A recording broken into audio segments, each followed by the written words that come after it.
Привет, друзья! Сегодня у нас в гостях миф, легенда, лучший из лучших и обладатель всех сил, Десятин, воплощение мудрости и силы. Само его существование заставляет королевство трепетать, и даже не думайте его рассердить. К празднованию десятилетия с момента создания прекраснейшей и замечательной игры Kingdom Rush игровая студия Ironhide в благодарность за любовь и поддержку всего игрового сообщества преподнесли подарок в виде нового героя Десятина.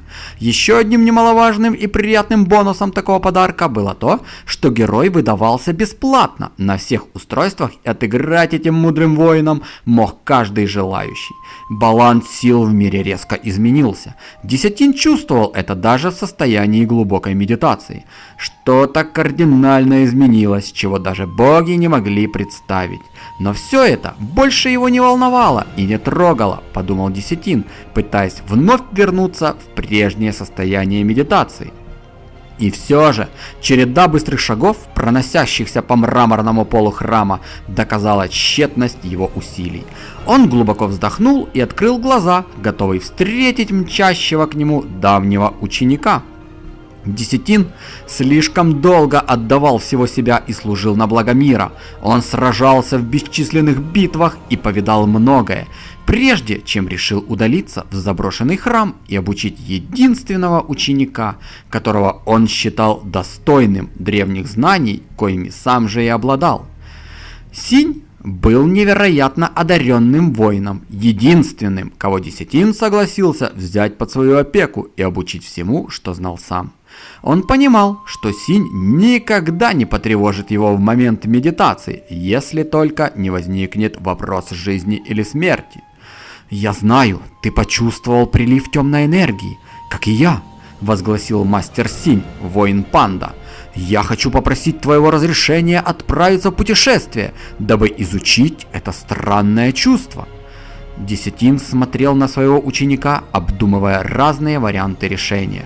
Он знал, скольких лет упорного труда потребовалось Синю, чтобы завоевать доверие эльфов. Его работа по восстановлению их королевства была первоочередной важности. Если Синь уйдет сейчас, вся эта тяжелая работа будет напрасной.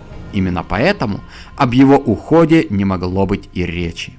И в то же время его ученик был прав. Силы, которые приведены в движение, не могут быть игнорированы. Кто-то должен отправиться в путешествие, и единственным вариантом оставался он сам. Его мирские дела были оставлены давным-давно, и именно в момент, когда это прошлое начинало казаться далеким воспоминанием, вновь позвало его.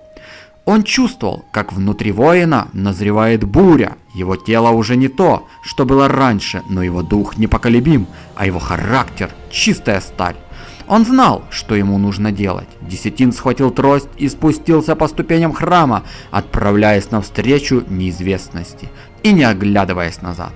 Имя Десятин происходит от английского слова ten – 10, и ши, что в переводе с китайского, также означает 10, в честь 10-й годовщины создания игры Kingdom Rush. Его фраза «Судишь меня по моему размеру, не так ли?» является отсылкой к Звездным войнам, а конкретно к мастеру Йода. А связь Десятина со своим учеником Синь, скорее всего, является прямой отсылкой к мастеру Шифу из серии анимационных фильмов Кунг-фу Панда. На 10 уровне прокачки, а я напомню, в первой части игры каждый новый этап герой начинает с 1 уровня. Десятин имеет 560 единиц здоровья и 27-54 единицы урона при средней физической защите. Его пассивной способностью является умение телепортироваться при перемещении на большие расстояния. А вот какими особыми навыками он обладает. Первая способность Огненный Раш активируется на 2 уровне прокачки. Десятин призывает множество метеоров, которые падают с неба, нанося чистый урон. Начиная с 8 уровня, каждый метеор наносит от 50 до 80 единиц урона и оставляет эффект выжженной земли, который наносит физический урон в размере от 20 до 30 единиц и длится в течение 10 секунд. Подобно эффекту выжженной земли метеоритного дождя. Перезарядка каждые 25 секунд. Вторая способность Железный Человек активируется на 4 уровне прокачки в момент, когда возле героя находятся 3 или больше врагов. Десятин превращается в очень мускулистого мужчину. В этой форме он невосприимчив к урону и при этом теряет способность к телепортации и блокируется его первый навык огненный раш. В такой форме на последнем уровне прокачки Десятин атакует в течение 12 секунд, имея довольно мощную начальную атаку с уроном по площади в виде землетрясения, оглушая врагов и нанося 70-90 единиц урона.